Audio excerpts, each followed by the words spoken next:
Listen carefully. The truth is closer than you think. This is TeenMirror. Archive entry. Finley, age 17.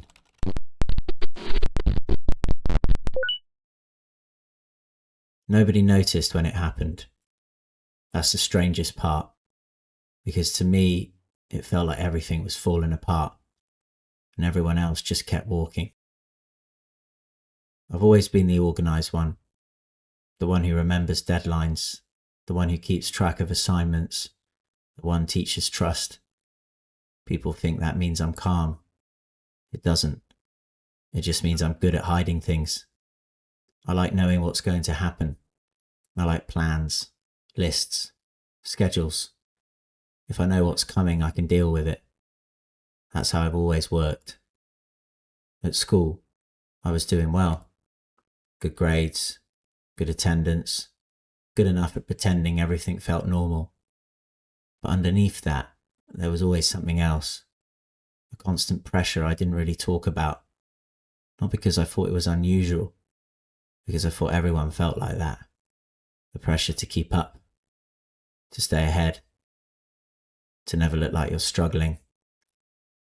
I told myself it was motivation, that if I stayed busy enough, focused enough, prepared enough, I'd be fine. Most of the time that worked, or at least it looked like it worked.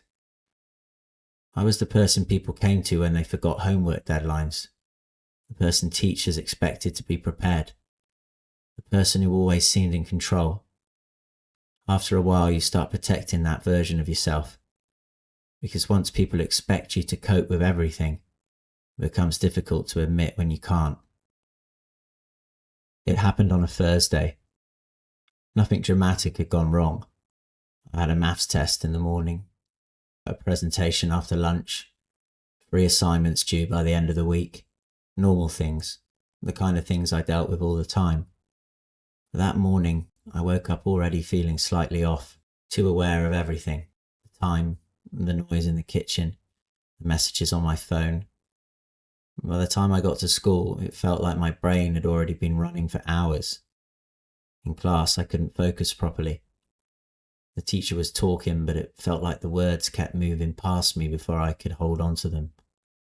I kept checking the clock, kept thinking about everything else I still had to do. The test, the presentation, the emails I still hadn't replied to. At break, one of my friends asked if I was okay. I said I was tired. That was easier. People understand tired. They understand stress, too much homework, not enough sleep. Those things sound normal. They don't make people look at you differently. By lunchtime, it felt worse. Not emotionally, physically. My chest felt tight. My hands wouldn't stay still. I kept taking deep breaths without meaning to. At first, I thought I was getting sick, and I thought maybe I hadn't eaten enough, and I thought maybe something was actually wrong. That's when it started. My heart sped up suddenly, not slightly, violently, like it was trying to outrun something. I was standing in the corridor outside the library. People were walking past me, talking, laughing, looking at their phones. I remember thinking, something is wrong. Something is seriously wrong. My breathing changed, too fast. I tried to slow it down, but that only made me think about it more. The more I noticed it, the worse it got. My chest got tighter. My arms felt strange. The corridor suddenly felt too bright. I honestly thought I was going to collapse, or stop breathing, or lose control in front of everyone. I went into the nearest bathroom and locked myself in one of the cubicles. I sat there with my hands shaking, trying to stay quiet, trying not to let anyone hear me. Because even then, even while I thought something terrible was happening, part of me was still embarrassed. I don't know how long I stayed in there. Maybe 10 minutes, maybe 20. It felt longer. At some point I opened my phone and searched my symptoms. I made it worse. Every result sounded serious. Heart problems, breathing problems, stress. Then I saw the word panic. I stared at it for a long time. It didn't feel like panic. It felt physical, real. But the more I read, the more it sounded familiar. The racing heart, the dizziness, the feeling that something terrible is about to happen. I remember sitting there in that cubicle, staring at my reflection in the black phone screen, trying to decide whether I believed it. Because if it was panic, that meant my own brain had done this to me, and somehow that scared me more. Eventually my breathing slowed down.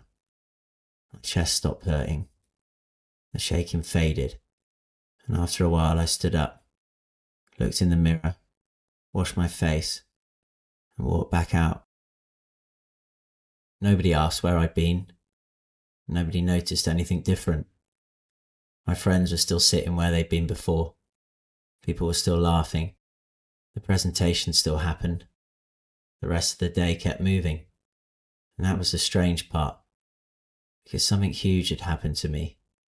And to everyone else, it had just been another Thursday. The next few days I kept thinking about it. Not just what happened, what it meant. I became hyper aware of everything my body was doing. Every heartbeat, every deep breath, every strange feeling in my chest. I kept wondering if it would happen again. In class, at home, in public. Fear became its own kind of pressure. Because once you stop trusting your own mind, everything starts to feel uncertain. Even normal things. Especially normal things. I started noticing exits in classrooms. Not because I wanted to leave, because I wanted to know where I could go if it happened again. I still haven't told many people about that day, mostly because I know what they'd say. You were just stressed. You're fine now. Maybe they'd be right. That's not really the point, because the worst part wasn't the panic itself. It was realizing that something can feel completely normal on the outside, while inside, it feels like you're losing control.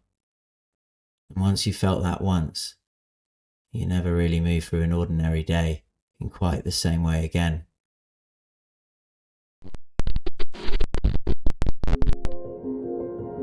Some stories don't end when the moment is over. Sometimes they stay with you. If this one felt familiar, you're not the only one. There are more reflections waiting. This is TeenMirror.